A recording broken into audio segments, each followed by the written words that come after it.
You're up. Let's do it.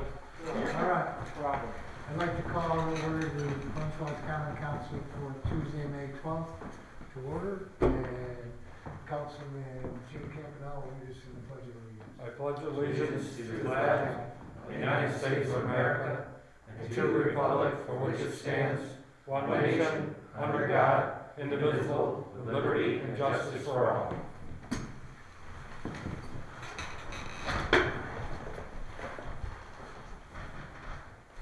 Okay, so at this point, we do have public comment. If someone wanted to call in, I think there's a number that's been published. Come here, Bob will answer it or I'll answer it. So we'll start off with committee reports. Mr. Enderberg. I have none. Okay, Mr. Collins. The Sustainability Committee has been meeting all along. We are working on trying to pull together a proposal for the Smart Cities Initiative grant, Mayor. We've been in contact with some leaders from Syracuse University that are working on urban farming. Our idea that we're hatching with them is the potential of utilizing a building in downtown Glens Falls to do some indoor urban farming and using LED lights.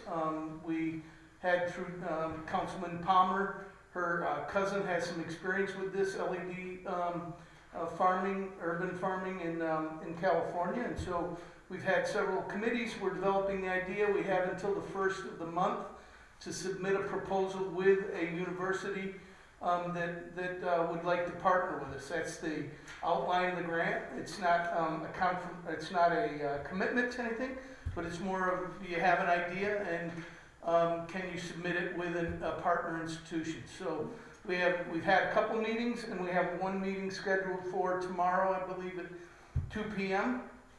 With Syracuse University to see if they're interested in partnering with the city of Glens Falls on such a proposal. So that is, yeah, it's great, and we're trying to set up a meeting potentially with Wendell to discuss the streetlights, potentially maybe after the next city council meeting, or virtually if that doesn't work out, and then we'll report it the next.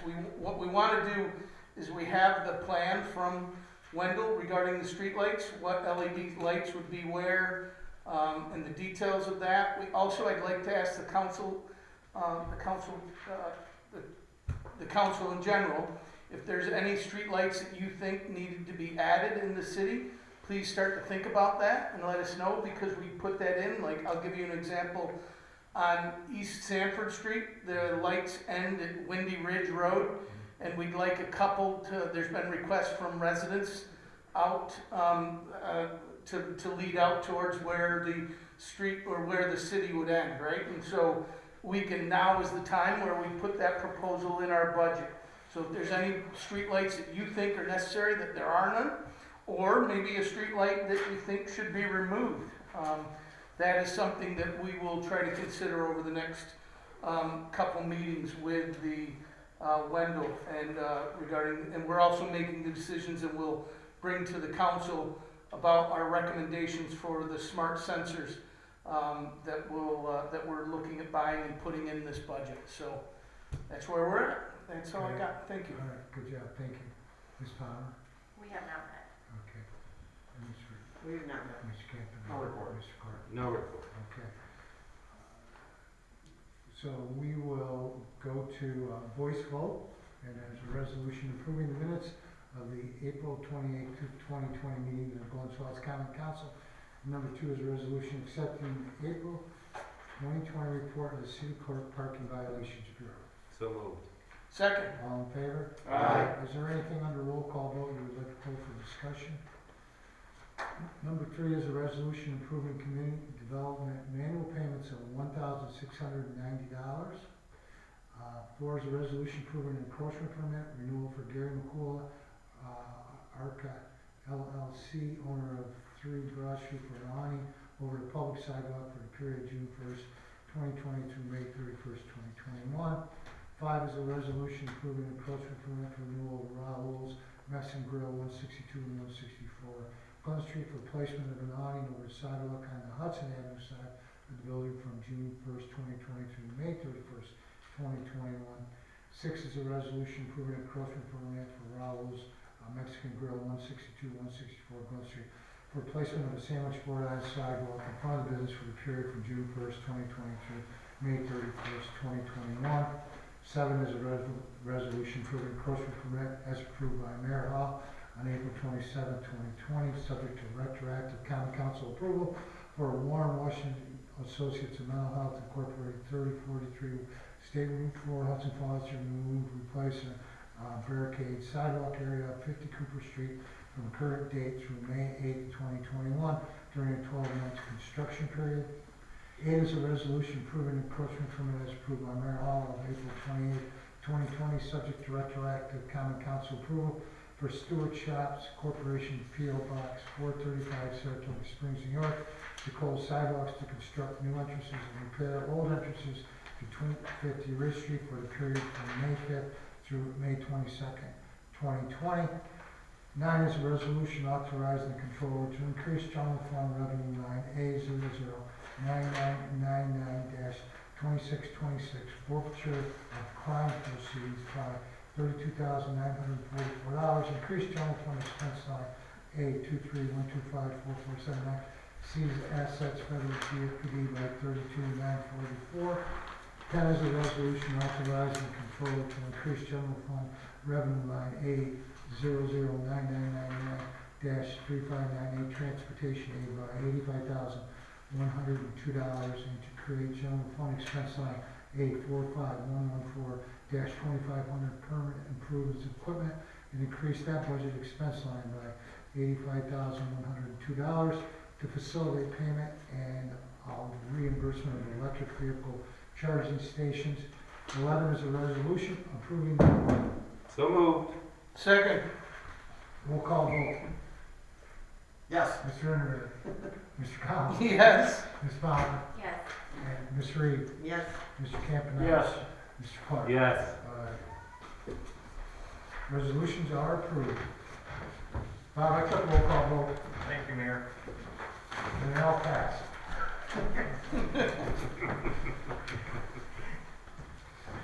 So, we'll go to old business. Mr. Enderby, I have none. Mr. Collins, I have none. Ms. Bauer, I have none. Ms. Reed. I would just like to commend Councilman Clark for the incredibly good position he puts us in. Every time he writes a personal letter to someone on our behalf, thanking them or encouraging them, and they give us all credit for the work he does. I know he models himself after one of his personal heroes, Stan Rummel, which I don't think you can surpass, but I think that Mr. Clark should be given a commendation for his efforts on our behalf. Thank you, yeah, that's great, great point. And thank you, Mr. Clark. Thank you. Ms. Campanella? No. Mr. Clark? I have none. Okay. How about new business? Mr. Enderby? I have none. Mr. Collins? I have none. Ms. Bauer? I have none. Ms. Reed? I have none. None. I have none. Mr. Clark? Okay. So Bob, I don't think we've had any telephone calls for public comment. What I wanted to do tonight is kind of go over the little things that's been going on. Obviously, City Hall's been closed, and you guys really haven't been able to come in and talk and stuff, and there's probably a lot of questions about what's going on, you know, with the reopening and what's happening with the state. So I've asked two gentlemen, Chief Schrammel to start out, and then Mr. Ed Bartholomew to talk a little bit about what's been happening behind the scenes, so you guys have a little bit of an idea of where we're at. There's a lot of rumors, and there's a lot of things in the paper, and there's a lot of confusion about, you know, where are we, what's going to happen, and so on. So I want to also commend Chief Schrammel as being the lead, and along with Ed, on keeping me informed, and thus keeping you guys informed about what's going on at the county level.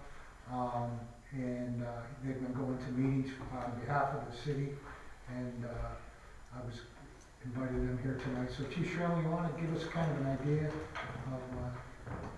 you want to come on up? Sure. As everybody knows, this is kind of an odd time. So actually, We've met with the mayor on numerous occasions and other department heads in the city to try to formulate a plan on multiple aspects. One is getting the city up and running again. So what do we have to do to implement it and do it safe for our employees that are working in our buildings and the citizens that come visit the buildings and things. As you see, you walk around, you see plexiglass panels hanging in certain offices to protect our employees who are working in those areas.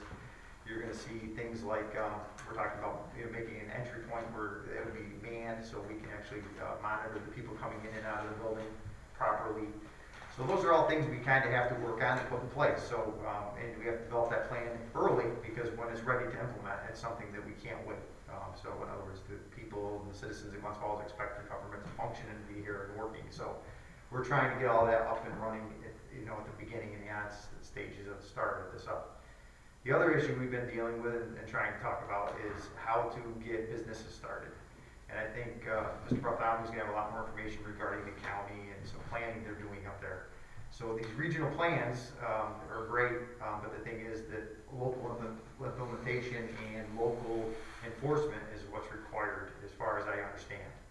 So in an effort to do that is one thing we want to do is be ready so when the switch is hit and these businesses can open, the last thing we want to do is stand in the way of businesses in the city of Glens Falls from opening immediately. So taking the plans that are being developed on a regional basis and figuring out a way to implement them locally and effectively is something that we've been working on. So one of the things we discussed is when those plans are implemented, we could get them out to the public somehow, whether through our online media, the county's online media, sending them out to people, and pretty much having the businesses at the proper time to do an assessment of themselves, okay? And in doing the assessment of themselves, they could have some sort of form where they do a self-assessment and make sure they're complying with all of the things that are required to reopen.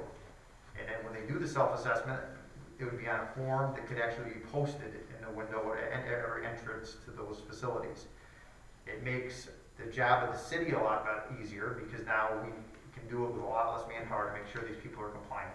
If they're self-assessing and posting these signs, we're going to assume that they've done so properly. If we get complaints, they've already self-assessed, so they can't say they weren't not aware of the issues. And if any of them don't have it, we can pay a visit and just say this is available, and not make a deal. So we can request that they comply with that. So I think that would go a long way in effectively managing that with the least amount of manpower required, because everybody knows in the city we don't have a lot of manpower to manage these type of situations. So these are just some of the things we've been dealing with, trying to get prepared for this. So it's kind of behind the scenes stuff, but the goal is, like I said, when the time comes that we're ready so we can implement these things without delay. And that's kind of what our thinking is beyond that. I don't know if anybody has any questions regarding that or any comments. Time comes meaning when the governor says the Yes. region is ready to. Yeah. And like I said, there will be state, everybody knows there's different, so say 1, 2, 3, and 4. So and we can, like I said, when they're ready for 1, they have to do a self-assessment. Are you ready for 1? Are you ready for 2? And like I said, when you get into the restaurants and some of those businesses, that they're down the road a little bit. So the good part about it is if we implement it immediately, we should be able to find any flaws in our system and be able to manage those effectively with smaller openings at the beginning of this. So that when we get inundated with our restaurants, our bars, our things downtown, that we're all ready for that, and we've already kind of vetted what we're doing and making sure that it works and functions properly.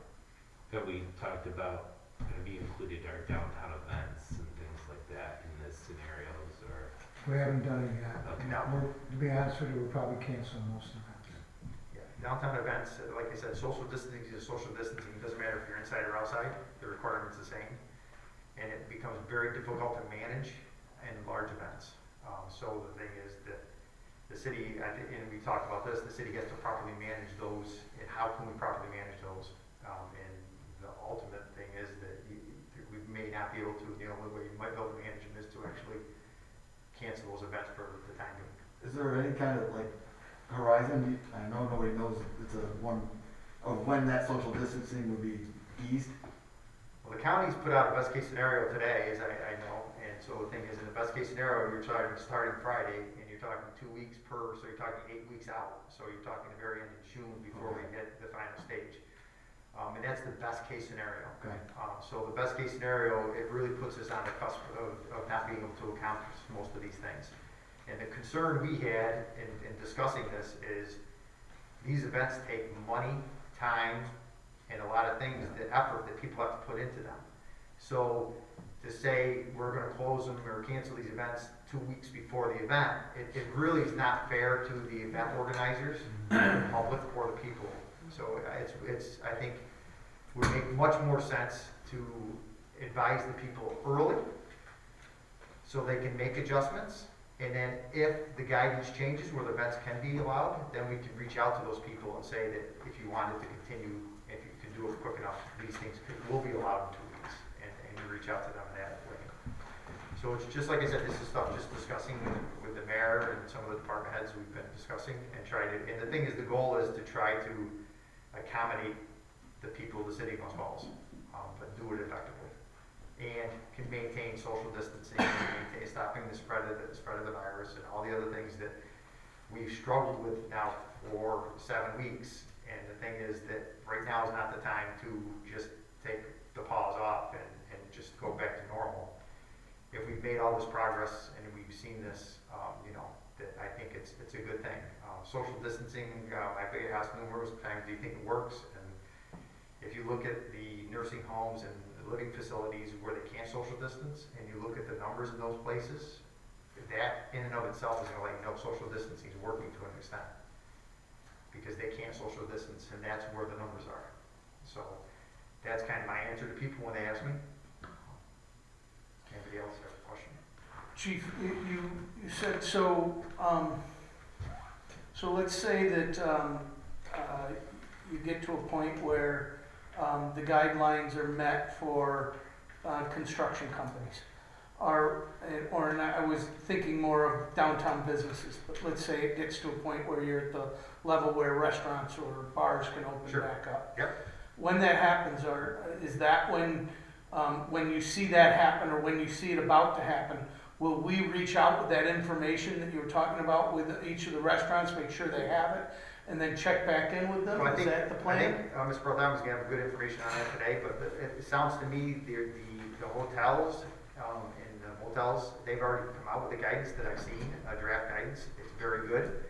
It's broken down real well. It's broken down for employees and visitors, and it's really well written. And the good part about it, that I think is a very important part, is that the organizations which it affects were involved in the planning process. So those guidance had the input of the people involved in those types of businesses. And I think that's very important to get buy-in across the board, is these are the things that are recommended. So once we have that, we can put it out immediately, and it doesn't mean that a restaurant or a facility can't start planning for those things, just like we're planning on reopening City Hall and planning on this in advance. So they are ready to go when it's time. And I think that's very important for them too, because if they can plan and they can, let's say 2 Fridays from now, they open it up and they're able to do it, if they can have everything pre-planned and immediately open, that's what we want. And we want to be able to facilitate that to the best we can. And I think that guidance the county's putting out, coupled with some type of form and some type of system that we can support the businesses, I think is the way to get that done. So when they have that information, I guess what I was asking is, so now let's say that we get the information, the guidelines, and we provide it to those businesses. Then that date comes of age. Are we gonna reach out to each business and say that thing and make sure that the Queensberry really does have it, and that we didn't just send it to them that they missed it? Or are we waiting to see if there's a problem and then I mean, the thing is that we have different ways to reach out to them. Communicate with them? We can put it online. We can use different offices to get the information out. I don't think you're gonna have a hard time getting the information out. these businesses want to reopen, these business owners want to reopen. But Chief, So- so are we gonna handle this like a building permit where you are required to post, public posting? Yes. And that way we have the Yeah. visual. All right, there we Right. go. So That's it's what gonna I. be on everybody's window. Yeah. So what I'm saying is If you if they- don't, you're not gonna be able to open. They're gonna post it, which gives us the ability to not inspect these buildings, but they're doing a self-assessment. We Uh-huh. can't, it's very difficult for us to go in and make an assessment of No, different businesses. I'm with you. I caught that piece of it. So the object though is they'll post their self-assessment. It's And supposed to that's be- how you How know we're where gonna, it how is. we talked about doing it and whether this is the way it's going to function is still up in the air because we don't know for sure. But the way we talked about it today is they would do this at every public entrance to that building. They would post that guidance and it would say self-assessment for whatever stage, and then it would actually have a check sheet that the person did it, and they would sign it. What that allows us to do now is if I could send one building codes official or one with a downtown walk the street, and if there's somebody who doesn't have it, you just peek your head in and say, are you aware this is the requirements, and provide them the information and say, that please work on this and have that posted, and we'll check on it tomorrow. But it eliminates us having to go do that. It eliminates, it allows these businesses to get open quicker, so they're not waiting for inspection, not waiting for anybody to approve a plan. The counties come up with a plan. The plan is a regional plan. As long as they follow that regional guidance and they self-assess and say that they're complying, then that's good enough for us. Ed, do you wanna jump in on this? Can I just ask a quick question? How are the forms being developed? There is no form yet. But We're gonna- They're being developed off the guidance that the county's gonna give us. will they be standardized and Yes. people in other communities would be using similar forms? We're getting so what's happened is in each region, and I think Ed can talk about that, we've been in the capital district region, it's kind of a top-down, comes from, they have a committee that is made up of all the county administrators and a couple of different mayors and people from a couple of different state agencies, and they're gonna give the guidance, and it'll come down to us. We will take that information and make our form. Okay. Now, if the county would like to make a countywide form, I'd be all for it. You To bet. have one form for the entire county, that'd be all for it. But the thing is that because I think it's gonna function well for us in the city, I think either way, it's something that I think we would try to implement here. Ed? Okay, good. Thank you, Chief. We're very fortunate to have Chief Schravel, who really has been taking the lead in this area, not only for the city, but offers some great comments. So on the positive side, let's talk about some positive things that have been happening. Yay! The Greater Glens Falls Transit is now moved into their second phase, which is not the governor's phases, but is Scott's own phases, and extending the routes that is now beginning to help those individuals that can now access the bus for getting to work. So I think that's a very positive thing happening. One of the things that is a pitfall with that is that due to the age of some of our drivers, we are lacking drivers. So if anybody is interested and has the appropriate certificates, is contact Mayor Hall tomorrow morning and see if you can send them down to Scott to see if they'd like to drive for Glens So Falls. just on that point, we now, down at East Field is where you do your driver's test for the, Commercial. CDL. license. Yes. Secondly, the farmer's market now will be entering its third Saturday. And again, President Tom Wells has done a very good job in each week. There's some improvements. Mayor Hall is down there at 7:30, 8 o'clock Saturday mornings. to see- 7:35. 7:35, to see what is going on down there, but they're very cognizant of the need in educating those that nobody can go on to the farmer's market premise unless they have a mask. If they not have a mask, they are asked to leave. Also, there's not to be any congregating around after you buy the purchase and so forth. So in those particular areas, that's positive. The DPW continues to do work in the city of Glens Falls, water and sewer as well, and the city government is functioning. Our police and fire department, of course, and your council is continuing to be here. So those are all positive things.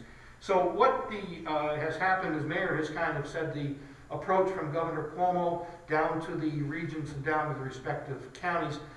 Chairman Frank Thomas appointed a task force that EDC, the Chamber of Commerce, Mike Biddle, and a number of other individuals have served to work on developing a number of products here. There were subcommittees.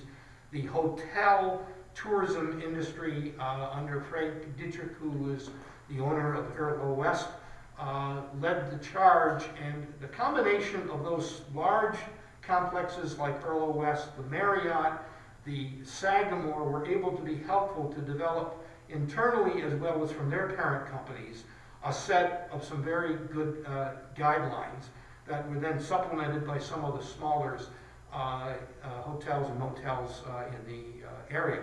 So there's a misnomer out there that hotels were always deemed an essential business.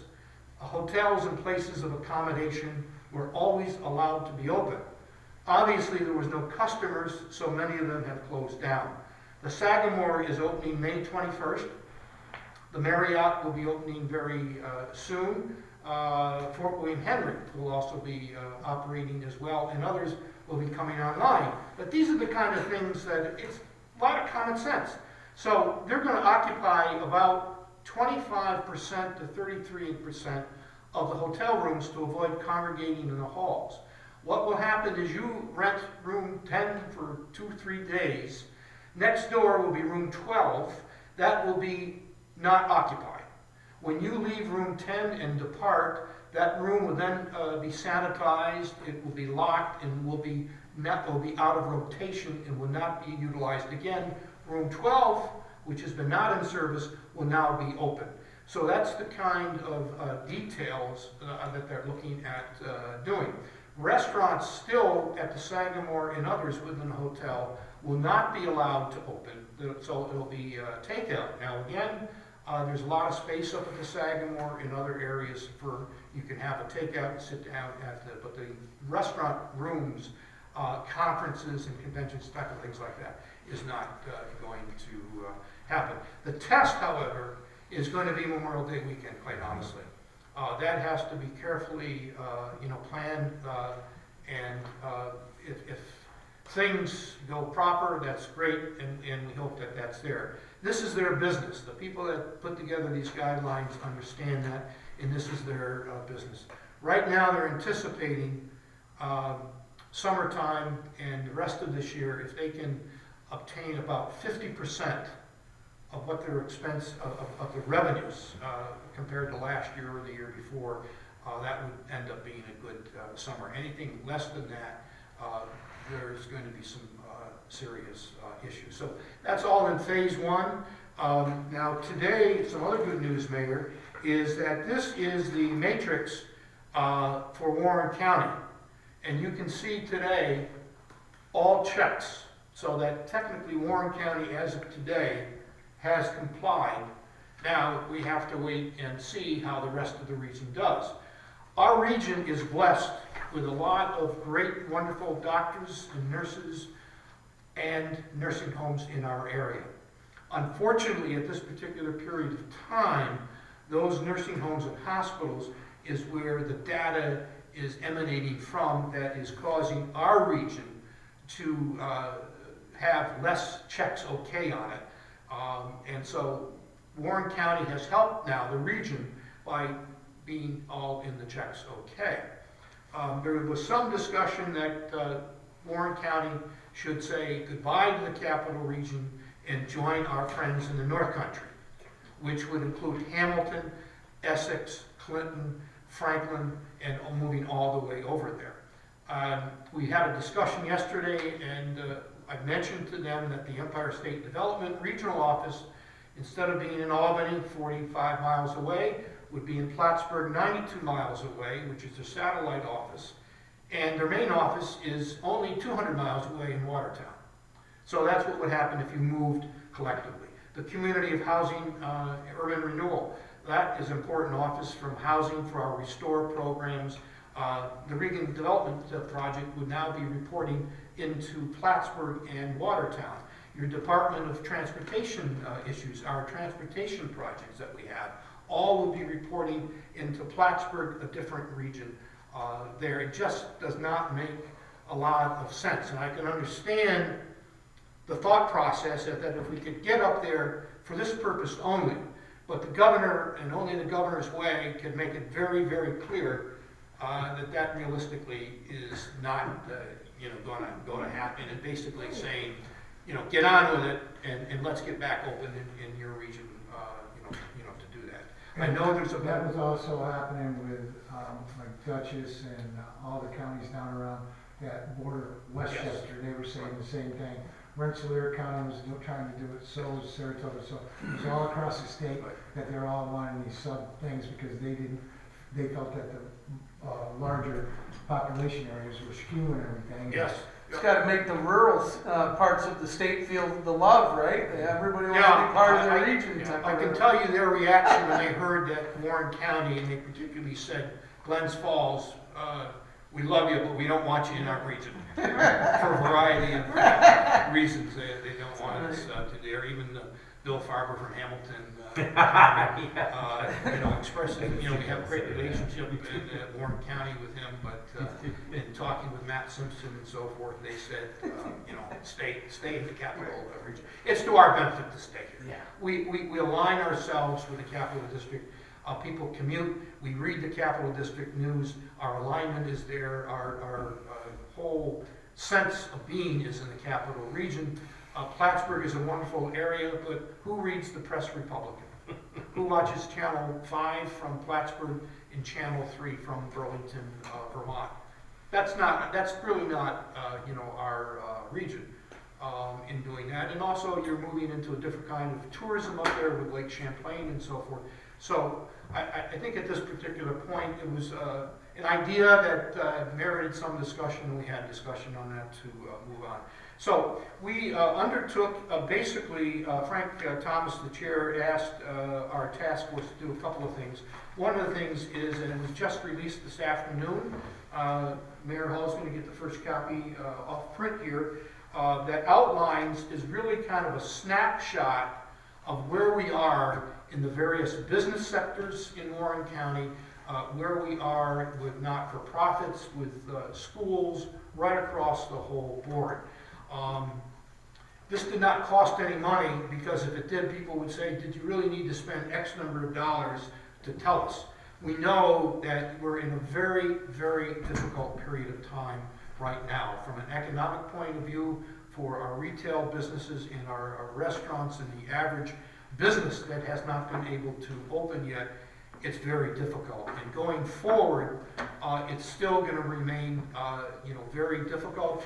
Our friend, Budget Officer Rob Mojica, has been given extraordinary discretion in determining from a state point of view what budget cuts have. Now, there is a safety valve, is the fact that the New York State Legislature can convene in a period of designated time and reverse that. So you may end up with Rob undertaking some cuts.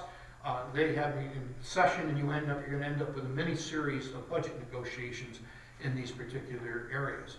To offset that somewhat, Nancy Pelosi has introduced some legislation along with Senator Schumer to put money into states, counties, and municipalities, including the city of Glens Falls. Now that is a very, very high level, which will be subject to negotiations.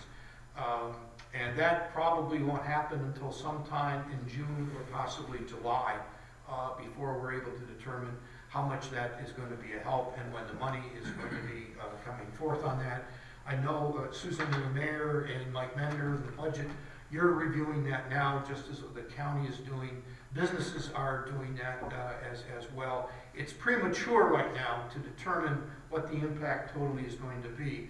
But I think all of the educated guesses are that this year is going to be difficult. Thanks to the prior administration, Mayor Jack left you with some surplus, just as the county.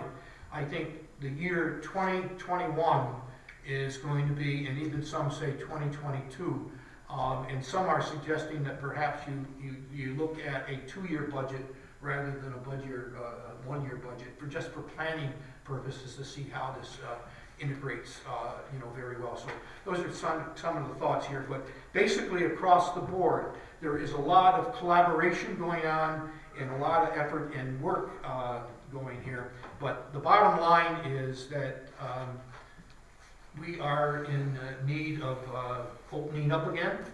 But again, having spent some time in the evening reading some historical books of 1918 and 1919, opening up too early on the West Coast and in Philadelphia in some areas produced even more deaths than before.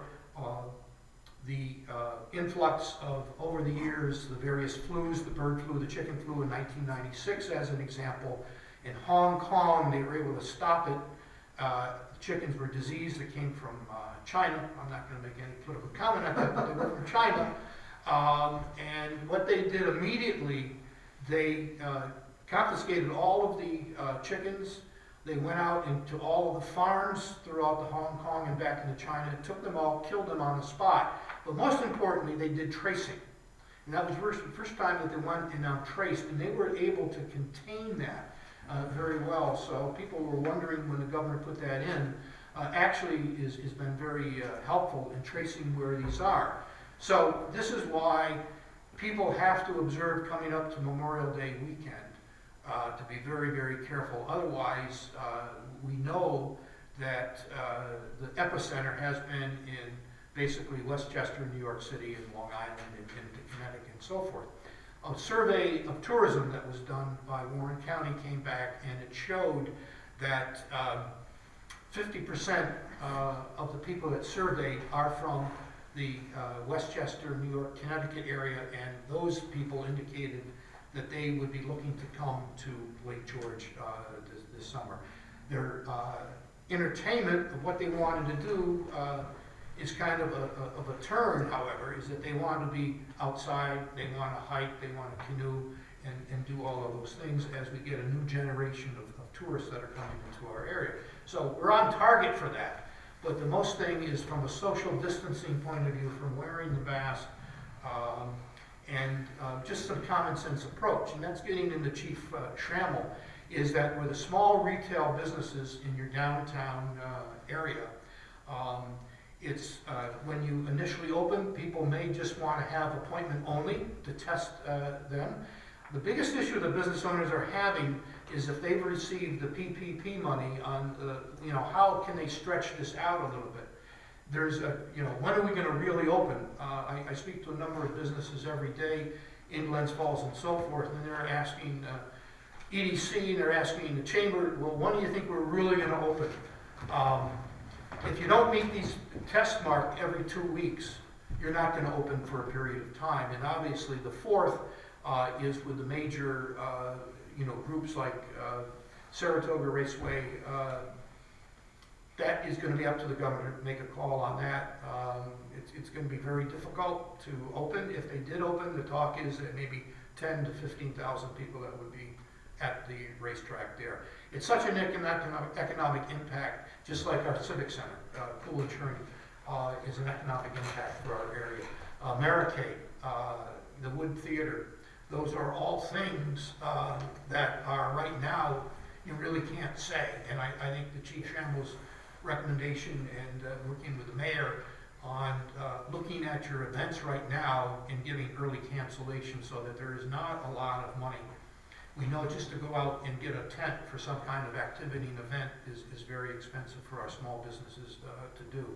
So what we're trying to do now is to develop, and this evening the restaurant protocols and guidelines will be released, and that will be transmitted to the chief and to Dan, and we'll be on a number. We have a number of information at the EDC website, the city of Glens Falls. Warren County has another excellent site, and so for city businesses and so forth, the recommendation would be is all of the pertinent information. You have an excellent webmaster that gets everything up there on a regular basis, made to have all of that. So they're going to be able to go to that and see from the hospitality.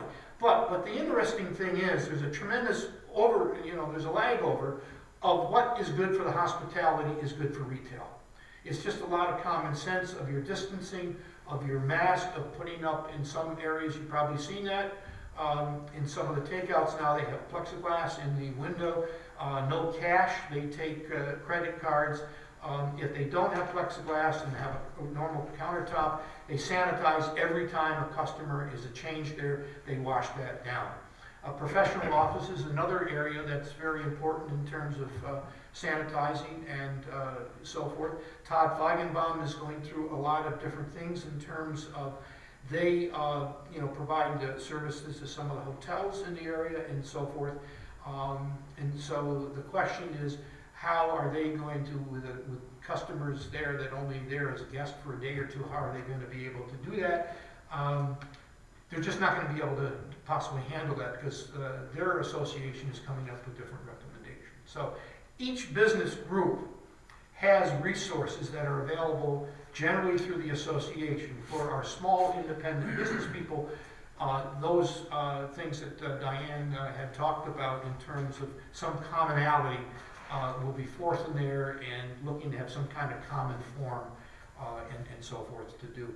We're working with the chamber to kind of develop a one-pager that has some simple things, but common sense things across to be able to pass that out for all businesses that will pertain to them on a regular basis. So this has been a challenge to date. It's going to be an even greater challenge once we know the real economic impact to us, and we have to just continue to communicate and work together. So we're all working together. We're developing a very good, positive relationship with the chamber as we try to move forward and assist the small businesses right up to the major businesses. There are still funds, I just want to leave on this note, there are still funds available through the payroll protection plan that are doing that. Our local banks, Glens Falls National Bank, Adirondack Trust, NBT, Berkshire Bank, Citizens Bank, they all have been doing very well in getting funds. We've had a number of people that have come to us through our county loan fund, and we've been able to refer them to an appropriate bank, and 5 of them have been funded now. They just didn't have a regular bank. Now the banks now are picking up because they basically have done as much as they can for the regular customers, so now they are accessible. So we're very fortunate to have local banks in our region. So Ed, do you want to talk a little bit about the grant we got? Yes, I was going to talk, if you want me to talk about that, or is my time up? You got 2 minutes. Okay, 2 minutes. We have been very fortunate over several years through the efforts and support of Senator Schumer has been tremendous with our EPA. Senator Gillibrand stepped up and Congressman Elise. We received a $300,000 risk assessment grant. What this does, it provides us an opportunity that the bulk of all our properties that were acquired or that we're redeveloping in our DRI all were funded through risk assessments and an approximate cost of $20,000 to $25,000 per building, saving the money so that it did not come out of the city. So it prepares city-owned buildings, municipally owned buildings, or private developers that are looking to redevelop a building or helping the owner that's trying to sell the particular building. So we've also used that with our first-time homebuyers program, where the house has had some questionable issues, as well as our community development program with particular houses. So there are properties that we have identified and working with the mayor. At the top of the list is Shermantown Road, which is that small little pile that's been there for a number of years. The mayor will be working with our crack city attorney here and get that resolved as far as our ability to get in there and do a phase 1 and a phase 2 to get that done. And it also provides, for the first time, a cleanup plan. We don't have the money out of this grant, but it allows us to do a cleanup plan. So we can go in there, Mayor, and do phase 1 and phase 2 and do a cleanup plan, and then get ready to call Senator Schumer and ask that we need some help there. That's good So news. that's one example. We've got some other properties in the Broad Street area that we are looking at through our BOA grant to do this. We've had great cooperation from our EPA representative, Phil Clapton. We came very close 2 years ago. We missed it through an interpretation that we thought we were right and he thought we were right, but the powers to be disagreed and we did not get that grant. So we went into this and it was a good team effort and we're ready to go with that grant. Great. That's awesome. So, okay. Thank you very much. Thank you. Ed. Thanks, So- Ed. So, every Friday, we've been having a conference call, as I told you before, with the department heads, and some of the big concerns about the reopening. So, we're gonna be working with Chief Schrammel, Judy White, and a couple of other department heads to try, and Bob Curtis, obviously, and Suzanne, about reopening this building. We don't think that we're gonna open it at full time. I had a conversation with Jim Clark today, and one of our biggest use of the buildings is the court, and so the people coming in the court. So we've got to talk with the court system. Once they don't have a direction yet either, but once that opens, then that'll help us with trying to decide exactly what we're going to do in this building. Obviously, there's going to be a lot of protocol that's going to be coming down to us on exactly what we got to do as far as Chief Sherman was talking about with cleaning, disinfecting, and so on, social distancing. As you can see in some of the offices already, we've got sneeze guards, we'll put them in Bob's office, they're also in the assessors, and in these offices here, and also we've done more down in the controllers. So there's a lot of stuff that we gotta do, and again, we're waiting for direction from the state on some things. Now, I have been involved with, yesterday I was in 3 conference calls.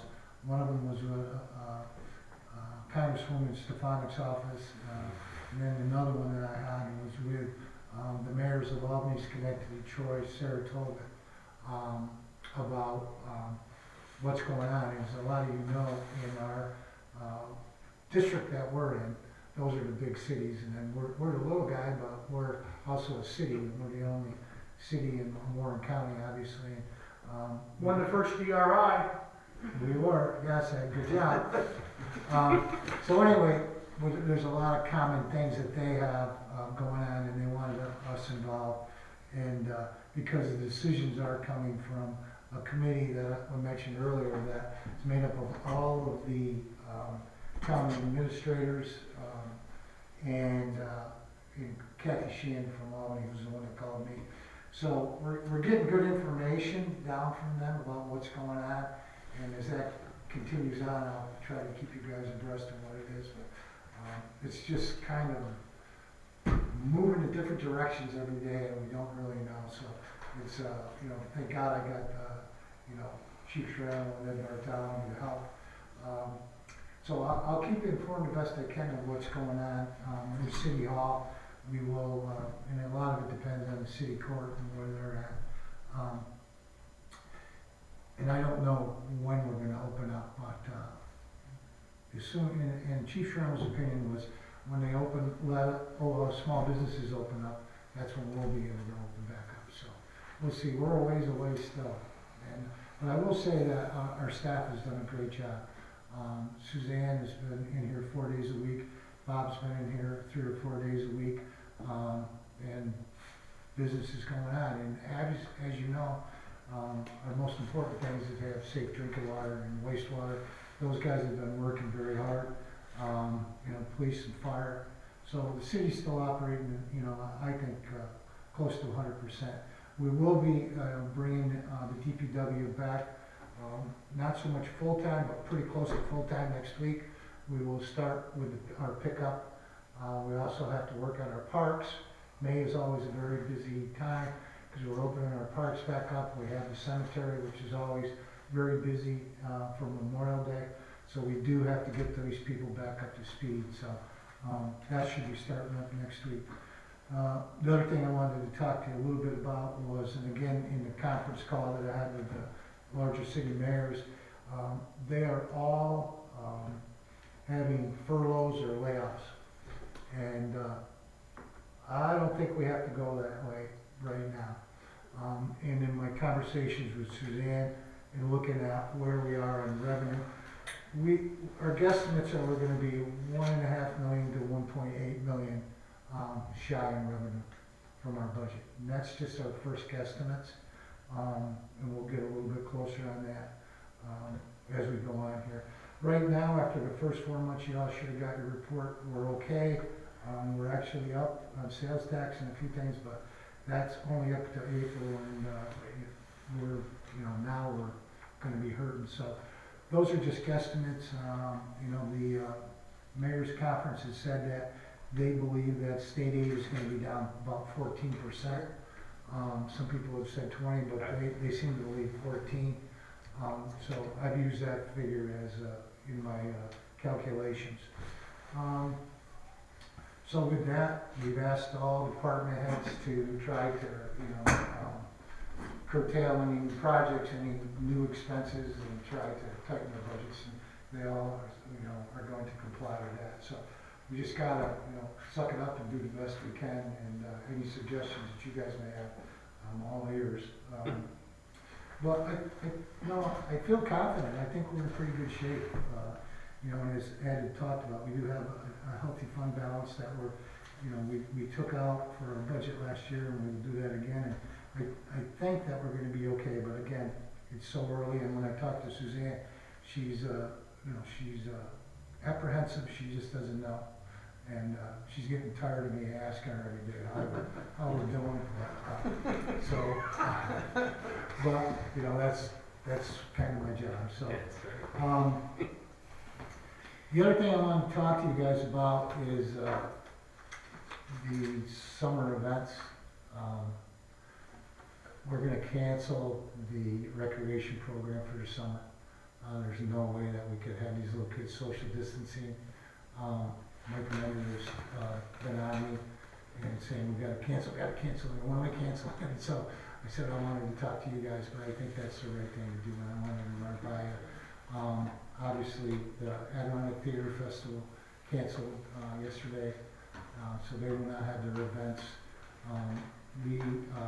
I would like to cancel all events from here to July 1st, then reassess after,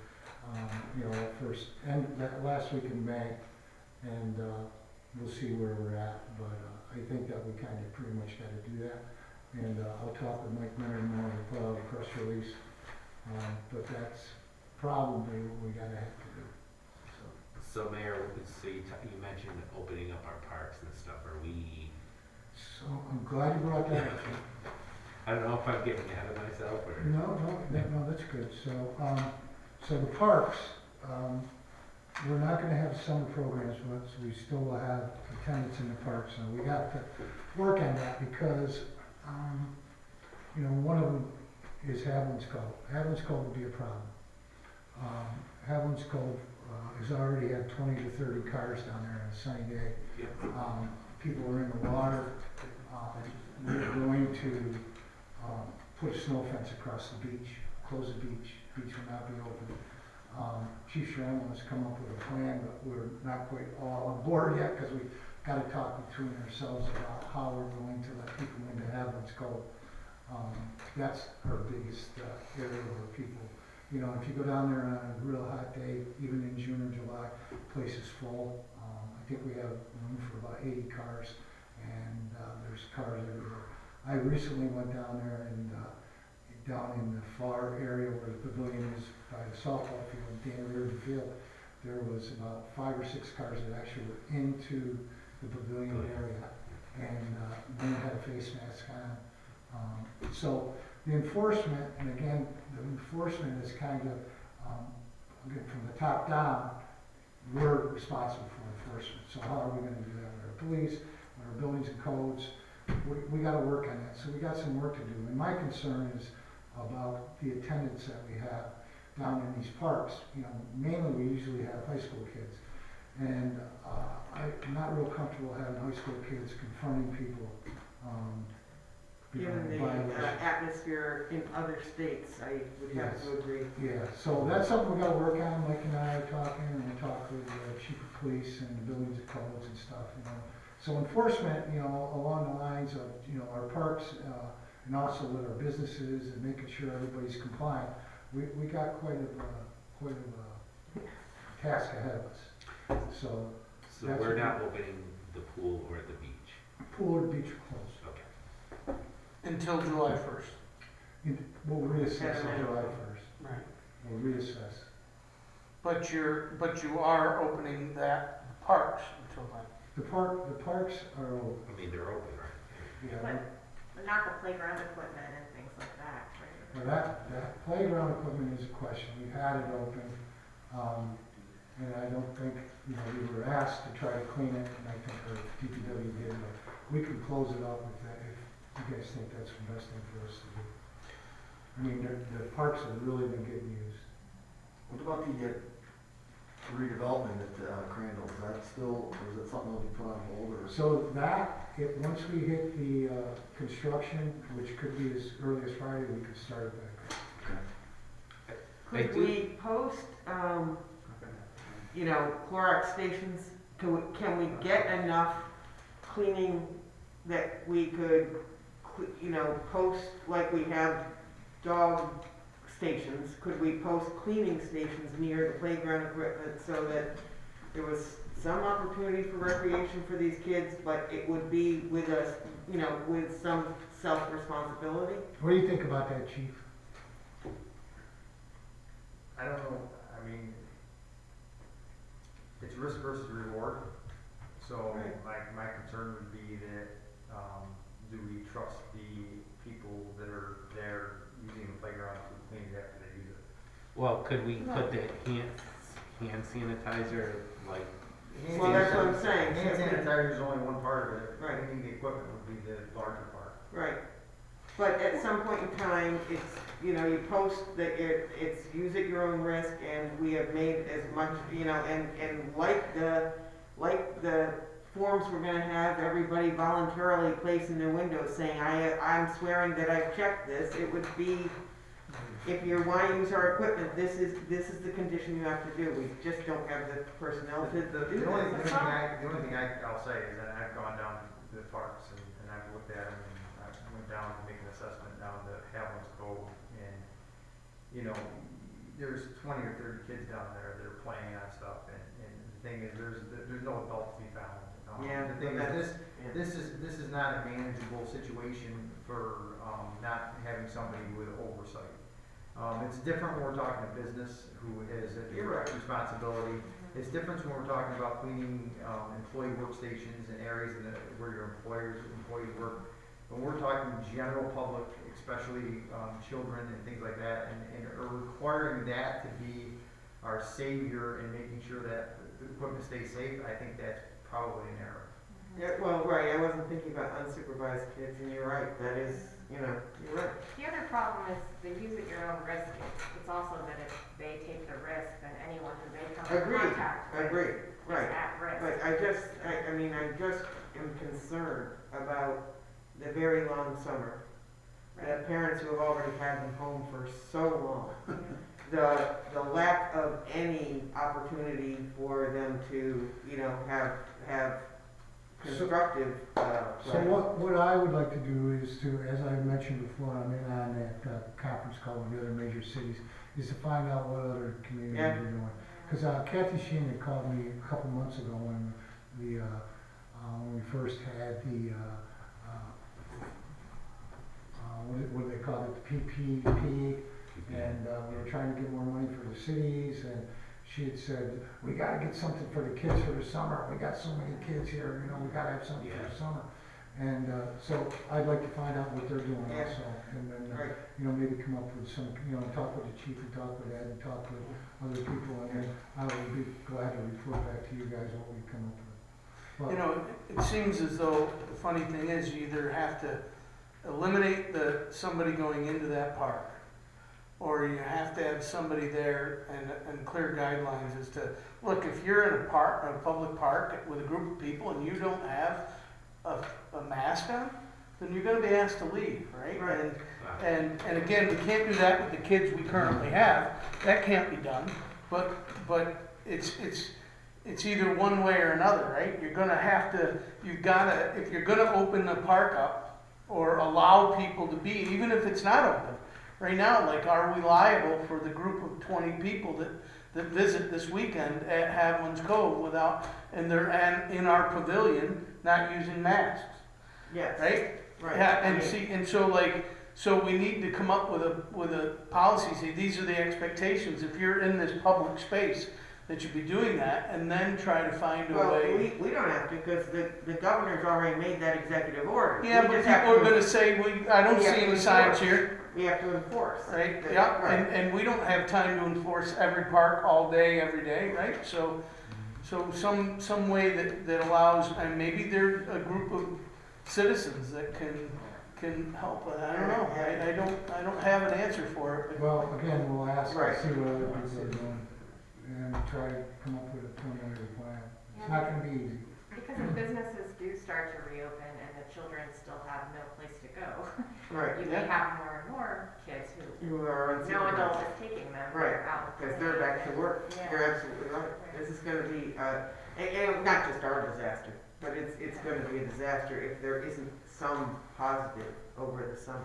And that's, So- and that's the reason we're talking to the mayor about being proactive in every Yeah. aspect of this. And the thing is, the problem is if we get to a point where we're being reactive, we've already lost the Yeah, battle. So you're we absolutely have to be proactive and we have to determine solutions that make sense proactively.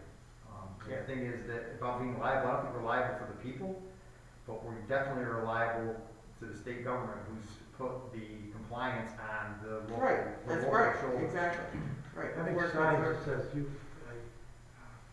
play here or not use this activity at your own risk, that causes more problems than it solves. You're better off not having that sign I, yet, because you recognize there's a risk, and if there's a problem, they're gonna say, well, you already knew about it, it's your fault. So those signs have no value at all. right. No, it was more like you were responsible for this or don't use it, is what I was thinking, you know, be a responsible citizen. But not if you're a 7-year-old there by yourself, that isn't gonna work, so. There's a little park down at the end of Big Boom Road. I believe it's run by Queensberry. Yeah. And there's one little area there, a couple of picnic tables. There's one little slide area for kids. They've got that taped off.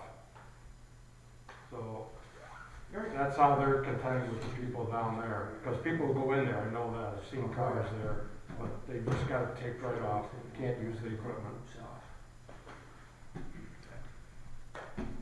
So, we'll keep working on it, folks, and come up with some kind of plan and let you know.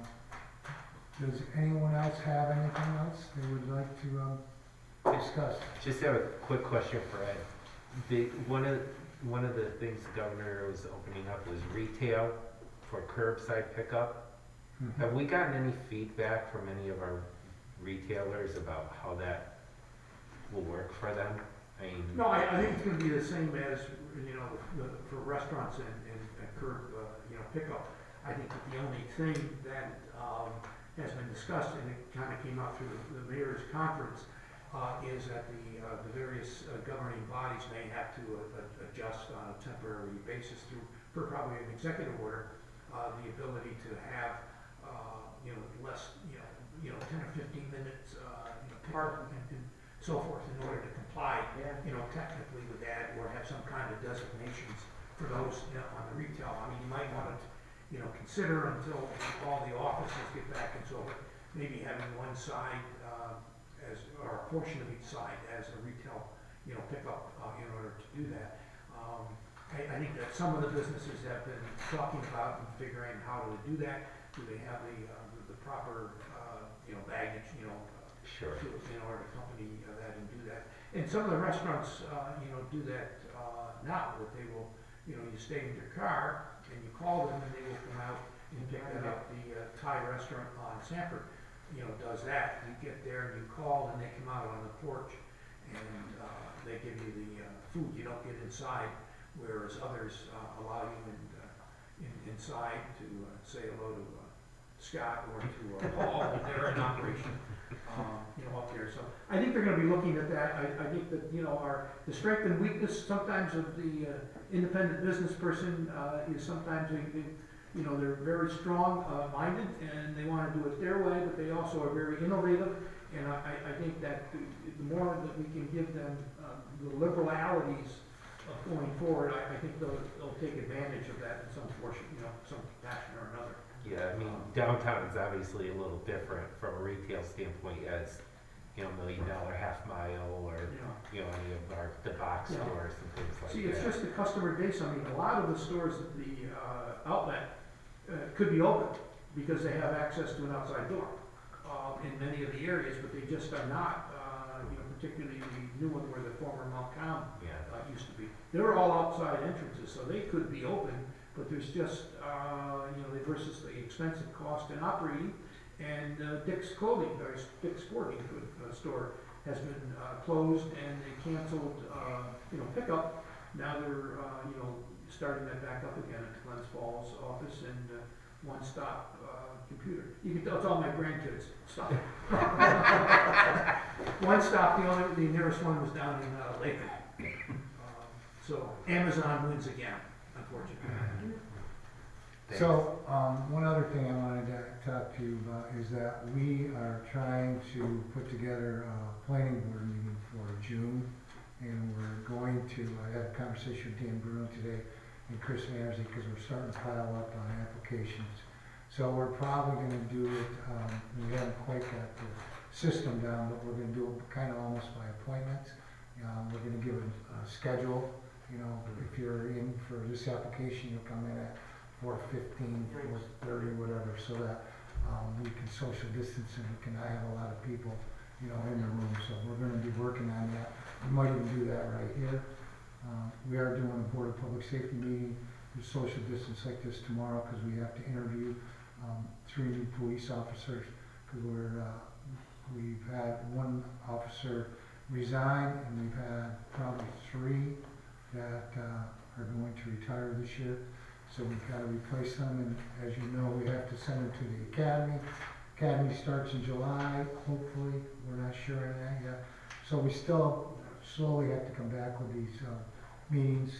And again, we haven't discussed the zoning meeting yet, but the planning board will be the first one, and we'll do that in June. And I will talk to the the zoning board chair tomorrow and see what he wants to do with it. So.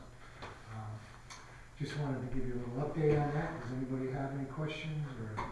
The Water and Sewer Commission seems to be working out all right.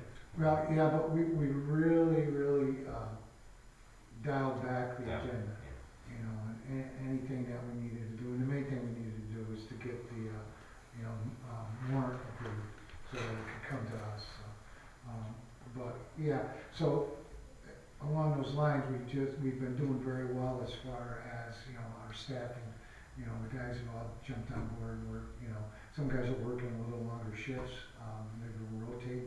The office down at the water treatment plant and at the sewer plant are all, minimal, but they are getting the job done.